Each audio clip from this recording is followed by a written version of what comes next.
Jazakumullah. Now, before you ask your next question, I should like to return to the explanation of a verse which Brother Abdul Rahman wanted me to explain yesterday. You know, brother, I answered this in generality about the Shafa'at, etc. But because Brother Abdul Rahman never picks out a verse without there being some real problem lying somewhere. He wants to be unknotted. And this morning I was reciting the Holy Quran, and this verse was also again the one which caught my eye. And I said, oh, Abdul Rahman perhaps wanted answer to another question, not the one I answered. Another aspect of this verse, not the one which I answered. Now, whether you had that in mind, I think you have, or whether I consider it important to be explained, let's return to this verse. The difficult, the problematic part is the middle one. وَإِذَا فُزِعَ عَنْ قُلُوبِهِمْ قَالُوا مَاذَا قَالَ رَبُّكُمْ. Who are the people mentioned here from whom faza is removed? That extreme restlessness which will befall all the people who would appear before God. Unfortunately, many translators, including the translators on the of the Quranic translations, let me rephrase the sentence. Unfortunately, in many translations of the Quran, we find this part translated not rightly according to my understanding.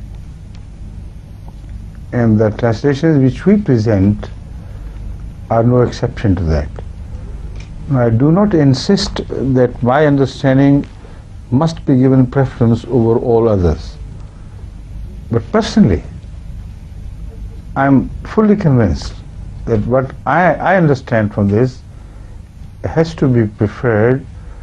Otherwise, many questions will be raised without having any answers to them.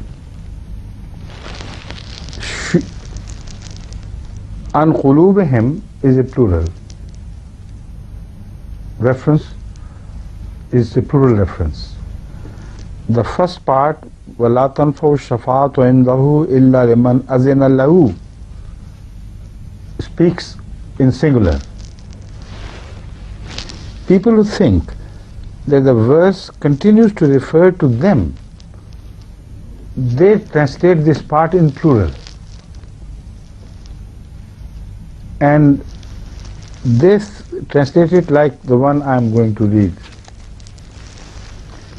No intercession avails with him except of him whom he permits, until when the hearts of those who are granted permission to intercede are relieved of all.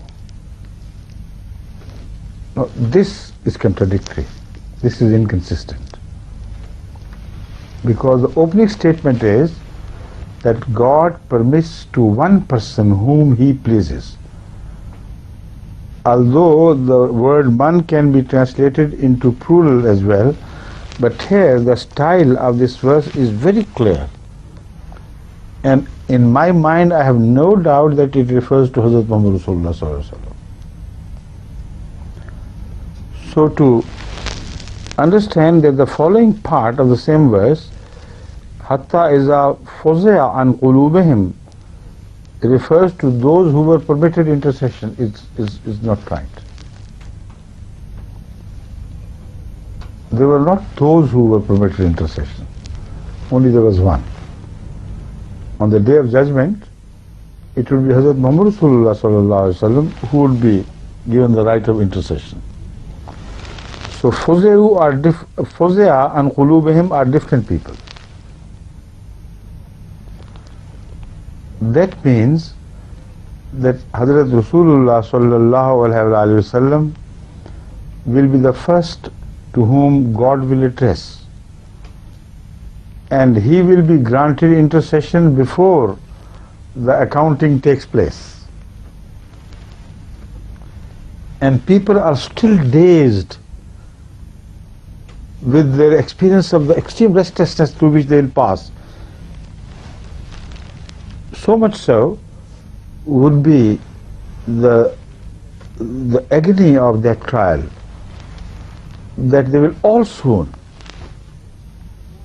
except for him whom God wishes to remain in consciousness and remain awake, all the rest will swoon. So when they will be coming back from their swooning state, they will gain consciousness gradually and slowly, and then they will hear something having been said by God, and it will be the address of God to Muhammad Rasulullah sallallahu alaihi wasallam, illa liman azina lahu. So they would say, قالوا ما قال ربكم ماذا قال ربكم. We were still dazed, we couldn't understand what was it which God said just now. And answer will be قالوا الحق. The angels and all who are fully awake and conscious, they say al-haq. Al-haq means Muhammad Rasulullah is the only rightful person to intercede on behalf of the entire mankind. So that is why I believe this interpretation is absolutely right. And others are confused because of the style and the, juxtaposition of two different, apparently different statements. Got it? وَهُوَ الْعَلِيُّ الْكَبِيرُ. So after this, we'll call it a day, inshallah. Please.